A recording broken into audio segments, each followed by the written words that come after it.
Now, here's something that you've probably said. You might have said it in the car, maybe you're your sister, or maybe just in your own head at night when you're going to bed. I need one more hour in the day. One more hour, and I would get to the gym. One more hour, and I would sit down and eat a real meal. One more hour, and I would get to bed on time. I believed that too for years. And then one day I actually looked at it and I realized it's a total lie. Not a lie that you're telling on purpose, but a lie you need to be true because the real answer is a hard one to swallow. Because here's what would actually happen if I handed you that hour tomorrow. And you already know this. It's not the gym. Today, I'm going to show you where that hour actually goes every single time and why the thing you keep calling a time problem has nothing to do with time. This is the piece nobody tells you, and once you see it, you can't unsee it. So stay with me. This one's going to land a little close to home.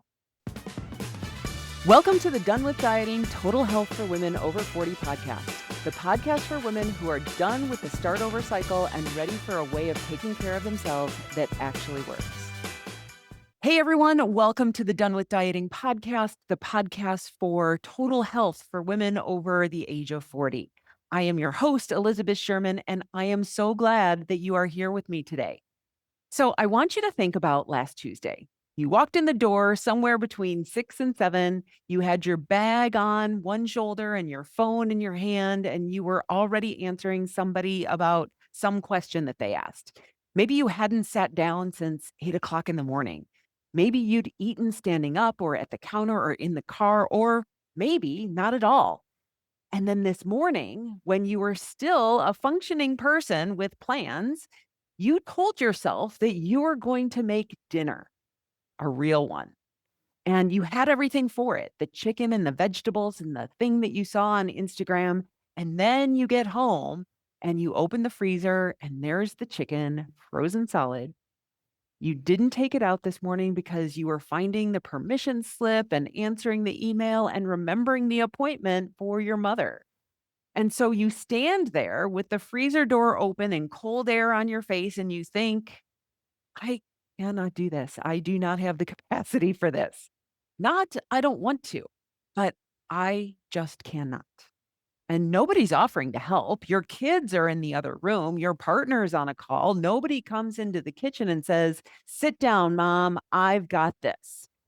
Of course, you didn't ask either. You never ask. So you order the food. Or you go get the rotisserie chicken and the bagged salad and you dump it in a bowl and put it on the table and everyone eats it and everyone's fine, except for you, because you're standing there thinking, what is wrong with me? Other women can do this. This is not supposed to be hard. This is the bare minimum of running a household, and I couldn't even manage the bare minimum. And so you feel lazy. That's the word that you use with yourself, lazy. And then the night goes on and you help with homework, you answer the last four texts, you put the dishes away, you find the thing your partner is looking for because they know that you know where it is because you are always the one who knows where it is. And then around 9:30 the house finally gets quiet and here you are in the kitchen alone. Maybe it's with a glass of wine. Maybe it's the tortilla chips or whatever's left in the ice cream in the back of the freezer, standing up, eating it out of the container with a spoon. Maybe you're on your phone and you're scrolling something that you don't even really care about. And you stay there longer than you meant to, way longer. Like you look up again and it's after 11 and you're going to be wrecked tomorrow and you know it and you don't care. And then you get in the bed and you lie there and think, I know exactly what I should be doing. I know all of it. Why can't I do it? You've been asking yourself that question or some version of it for a long time. And so today I want to talk about that answer. Here's what you've decided. You have decided that the reason you don't do this stuff is because you're lazy or that you've gotten soft or that somewhere in the last 10 years, you've lost whatever it was that used to make you a person who could actually follow through. Or you've decided that you haven't found the right thing yet, the right eating plan, the right workout, the right app that finally will make it stick for you. If you could just find the one thing that fits, you could stick with it. And then all of it would be solved. It would be easy. And underneath both of those is a third thing that you probably never say out loud, that you decided that something is wrong with you specifically. Because look around. Your friend does Pilates 4 mornings a week. Your sister meal preps on Sundays. Your coworker runs half marathons and has 5 kids. Like they are all doing it and they're managing something that you can't seem to manage, which is strange because you manage everything else. You run a department or you run a practice or a classroom or a household with 4 people's calendars in your head at all times. You are the one who catches all the things before they fall. And when something needs you to happen, people ask you because you get it done. You are competent. You have evidence of that going back 30 years. And then there's this one place, this one area where you keep saying that you'll do the thing and then not doing it over and over and over for years. But we don't talk about that part. You're a little ashamed of it, honestly. And so you tell yourself the thing that you've told yourself 100 times. I just need one more hour in the day. You've said it to your mom. You've said it to a friend over coffee. You've said it out loud in the car alone, sitting at a red light. One more hour and I would get to the gym, I swear. One more hour and I'd sit down and eat a meal like a human being. One more hour and I'd get to bed on time. That's all I need. Just 1 hour. Now, I worked with a client. Her name is Emma. Now, Emma is a physician. And I want you to sit with that for a second because it's actually important. When Emma came to me, she was not confused about nutrition. She knew all about calories. She knew about insulin. She could have probably taught me a class. She had spent her entire adult life in the science of a human body, and she knew in detail what she was supposed to be doing. So, whatever was going on with Emma, more information was never going to fix it. She was already full of information. Now, here's what Emma's day looked like. She would wake up at 5:15 because that was the only way the morning worked. She got the kids up, found the shoes, signed the thing, packed the lunches, and made sure her son had his cleats in the car for after school. And she checked on her parents. Her mom is in her 80s, and there's always something that she needs: a prescription, a doctor's appointment, a question about the Medicare paperwork that Emma will end up handling herself because it just seems easier. And then she went to work and she took care of 6 people for 9 hours. People who needed her, people who were scared or in pain or waiting on results. She came home and there were 3 text threads going on: the class parent group, her sister about their mom, her friend who was going through a divorce and needed to talk. And of course, Emma had time because Emma always had time. She got dinner on the table. She helped with homework. She listened to her partner's day. She did the dishes. And somewhere in there, someone asked her for one more thing, and she always said yes. Emma was in service from the second her eyes opened until the second she closed them at the end of the day, every single day. Now, here's the part that got me. Some nights, Emma stopped at the grocery store on the way home and bought the roasted chicken and the container of potatoes from the deli case. She would put it on plates and set it down on the table, and her family would eat it and be happy about it. And she would sit at that table feeling like a fraud, feeling like there was something wrong with her because it wasn't homemade. It wasn't good enough because she had bought it instead of made it. Because a good mother, a good wife, a real one, would have cooked for her family. And she was serving her family food out of a plastic container from the grocery store. She thought that made her lazy. A woman who had spent 9 hours that day making decisions that kept other people alive. And she thought she was lazy because she didn't cook the potatoes herself. That's the standard she was holding. And then there was the ice cream every single night. After the homework and the dishes and the last text and the lunches for tomorrow, Emma would get her kids into bed and she would go downstairs and she would open the freezer and she would eat ice cream on the couch. Sometimes a lot of it. Sometimes standing right there in the kitchen with the freezer door still open. And then she would go to bed and lie in the dark and be furious with herself because she knew she was a doctor. She knew what she was doing and she did it anyway. And she couldn't understand why. She'd tell herself tomorrow would be different. And then tomorrow wasn't different.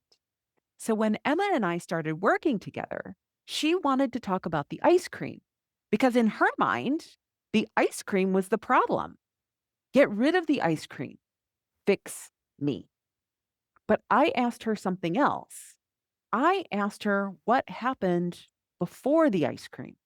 And she said, well, that's when everyone goes to bed. That's when I understood what was actually going on. That ice cream was the only 20 minutes in Emma's entire day when not one single person wanted anything from her. Not a patient, not her mother, not her kids, not her husband, not the class parent group, not her sister, not her friend in the divorce. Nobody was asking Emma for anything at 9:30 at night on that couch. She could put her guard down. She didn't have to be capable or competent or kind or awake. She didn't have to be on. That was the only piece of her day that belonged to her. She wasn't being weak at 9:30. She was taking the one shot that she got. And when you look at it like that, of course, she wasn't going to give it up. I mean, why would she? It was the only thing that she had. So let's talk about why this happens to you and not to some woman who has nothing going on. You are running at capacity, full capacity, not just your time, although your time is gone, your mental capacity is gone because you're holding four people's schedules and the vet appointment and the fact that the dishwasher is making that noise again. Your emotional capacity is shot because you've absorbed your kid's bad day and your mother's worry and your coworker's mood. And your physical capacity is gone because you've been up since 5:30 in the morning and you're 52 and you didn't sleep well and you are full. There is nothing left in you at 6:15 when you open up that freezer to make dinner. And when a person is full, something has to come off the list. So here's the question. What comes off? It's not your kid's dentist appointment. Your kid needs a dentist, and someone will notice if they don't have one. Not the deadline at work. There are consequences, and people are counting on you. Certainly not your mother's prescription. She'll call. She'll call twice. You know what comes off? The walk that you had planned, the thing that you were going to make for dinner, the 8 hours of sleep, the doctor's appointment for the thing that you've been meaning to have looked at, which you've now rescheduled twice. You cut the thing that doesn't have pushback. Think about your Thursdays. You are literally standing at the door with your yoga mat under your arm. You paid for that class. It's on your calendar. You have been looking forward to it since Monday because this is your time. And then your phone rings. It's your boss who needs something before tomorrow. Or it's your kid who forgot their uniform. Or it's your mother and she's confused about her insurance again. What do? You put the mat down. Of course you do. That's what you do every single time. Or you're at work at 4 o'clock and a coworker comes over and says, they're drowning. And can you look at this section? And of course you say yes because you're a team player and you always say yes. And now it's 6:30 and your own work isn't done. So you'll do that tonight after everyone's asleep, which means you're going to be going to bed late again. Or it's Saturday morning, the 1 hour you carved out, the 1 hour that was supposed to be yours, and someone calls to talk. And of course, you have time. You always have time. Here's what I want you to see. Your boss pushes back. If you don't get it done, you hear about it on Monday. Your kid pushes back. He will stand in front of you and say, "Hey, mom, I need this," until you do it. Your mother pushes back. She calls. She worries. She tells your sister. Your body does not push back. You skip the walk and your body says nothing. You get 4 hours of sleep and your body says nothing, at least not in the way that you can hear it on a Tuesday morning. You eat standing up over the sink, and your body doesn't call you at work to talk about it. Your body just takes it and deals with it. It absorbs the skipped meal and the bad night and the missed walk quietly without complaint. And it does that for a year, and then 5 years, and then 12. And one day your knees start to hurt on the stairs. Your clothes don't fit the way that they did. You're tired in a way that sleeping doesn't touch. Your blood pressure comes back higher than it's ever been. And now finally your body is pushing back. But by then it's been absorbing the bill for over a decade. That's the whole mechanism. Your health didn't lose because you didn't care about it. It lost because it was the only thing on your list that wouldn't make a scene when you dropped it. Now, you might be sitting there thinking, okay, fine, then say no. Put the mat under your arm and walk out the door and let the phone ring. Sure. Let's talk about why you don't. Watch what happens when a man says no. He says, I can't, I have a thing. And that's the end of it. Nobody asks what that thing is. Nobody follows up. The thing is not required to be more important than the request. The thing can be that he wants to sit down, that he doesn't want to do it.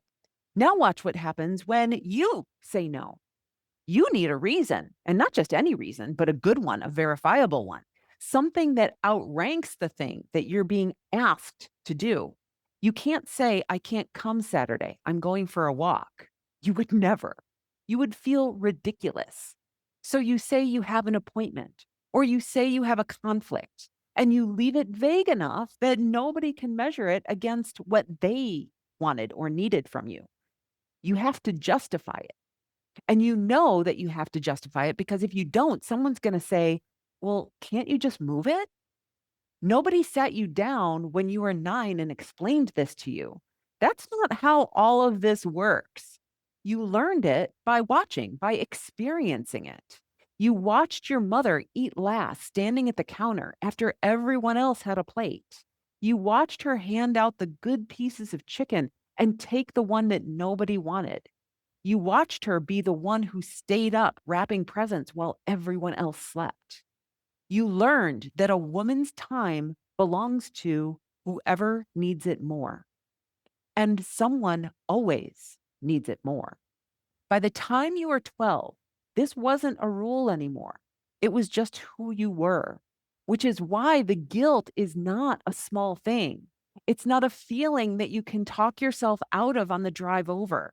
When you say no to your mother, your whole body reacts. Your stomach drops. You spend the afternoon composing the text where you explain yourself and then you don't send it. And then you think about it for 3 days afterwards. Like that is real.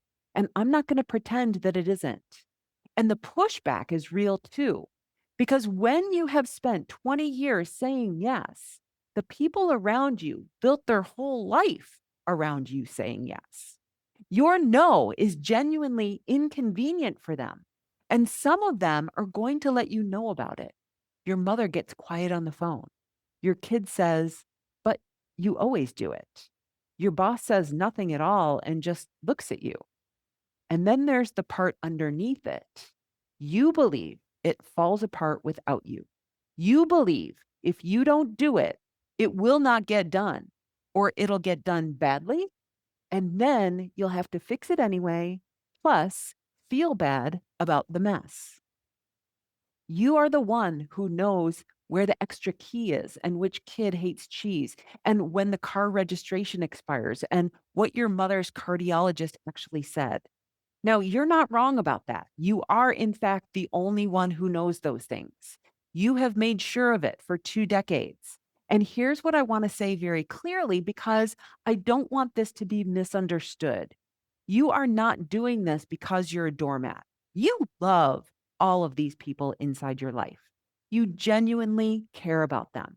You want your mother to feel taken care of. You want your kid to have what they need.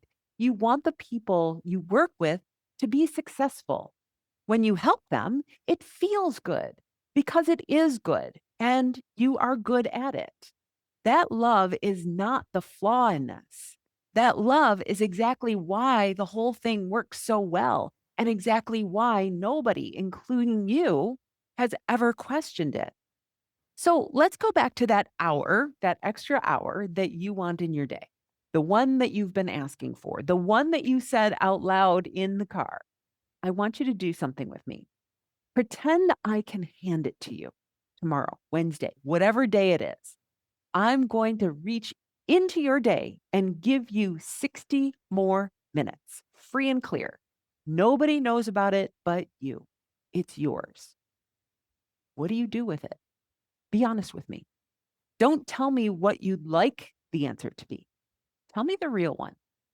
Because I think that you would open up your laptop and answer the emails that have been sitting there since Monday. I think that you would get ahead on the project so that Thursday isn't so brutal. I think that you would finally call your mother's insurance company and sit on hold and sort out the billing thing because she can't do it and it's been bothering you for weeks. I think that you would drive somewhere. I think that you'd pick somebody up. I think that you would use it to catch up on the pile of things that you owe other people, and you would feel a little bit of relief, and then you would go get the ice cream. But you wouldn't go for the walk. You wouldn't cook the chicken. You wouldn't get in bed at 9:30 with a book. You know that you wouldn't. You've had free hours before. That's not what happened to them. So here's the thing I need you to sit with, and I want to say it as kindly and with as much love as I know how, because I am not trying to be a jerk here or call you out. The hour was never going to come to you. And not because you don't deserve it, not because you're bad at time management, but because you have spent your entire adult life running a list where you are not on it. And adding 60 minutes to the top of the list doesn't put your name on that list. It just gives you more room to do what you were already doing. If I gave you 2 hours, you would give away 2 hours. If I gave you a whole Saturday, and I think you know this is true, you would fill it with other people by Wednesday, which means all these years you've been telling yourself that you have a time management problem. You don't have a time management problem. You have not been skipping the walk because there wasn't a spare 45 minutes in the day. You've been skipping it because when the 45 minutes appeared, you gave it to your kid, your boss, your mother, or the coworker who was drowning every single time. That extra hour isn't coming. And even if it did, you already know exactly what you do with it. So I want to say something to you now, and I'm going to say it with as much love as I possibly can. You get one body in this life. That's it. That's the whole allotment. That's all any of us get. The one that you're sitting in right now, the one with the knee that clicks and the shoulder that's been bothering you since March. Nobody's issuing you another one at age 60. And you get one life, this one, not the one that starts after your mom's situation is settled or after your daughter finishes school or after this quarter at work, after things calm down. Things are not going to calm down. You have been waiting for things to calm down for 11 years now. This is it. This is your life right now on a Tuesday in the kitchen with the freezer door open. And nobody is coming to give you back the hours that you've been handing out to other people. There isn't a person in your life who's going to sit you down and say, you've done enough. Take the day off. Your boss won't, your kids won't, your mother won't. And not because they're cruel. but because it has never once occurred to them that you need it since you have spent 20 years making sure that they never had to wonder. Nobody is going to do this for you. It's you or nobody. Here's the part I refuse to be glib about. That is a hard thing to hear, and it's a harder thing to do because you can't just walk out on these people. They are real. Your mother really is 83. Your kid really does need you. The work really does have to get done, and you really are the only one who knows how. I'm not telling you to stop loving them or to stop showing up for them. That's not what this episode is about.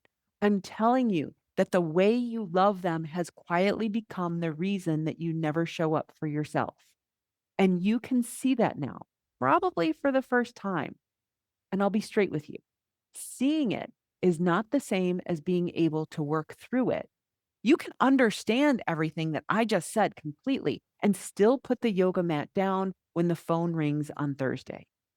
Understanding a thing that you've been running since you were 9 doesn't undo it. If it did, you'd have this handled years ago. You're smart. That was never the problem. So here's what I want you to do next. I made a quiz. It's called Why Do Your Healthy Habits Keep Falling Apart? And it takes about 3 minutes to complete because capacity may be what's costing you the most. Or it might be something else running underneath all of this, and you can't always tell from inside it. Now, the quiz finds your specific pattern. It tells you what's actually breaking your follow through and what to look at first. Your results come straight to your inbox. To take the quiz, go to elizabethsherman.com/quiz. It takes 3 minutes, and don't do it for your family. Do it for you. That's all I have for you today. Have an amazing day, and I will talk to you next time. Bye bye. Hey, before you go, if you are someone who says, I know exactly what I should be doing, I just don't do it. Hey, if that's you, I made something for you. It's a free 3-minute quiz that gets underneath that exact problem. Not to give you more information, but to show you the specific reasons your follow through keeps breaking down. Because it's not the same for everyone. And once you can see your pattern clearly, everything else seems to change. Head to elizabethsherman.com/quiz. It's free, it's fast, and it's honest.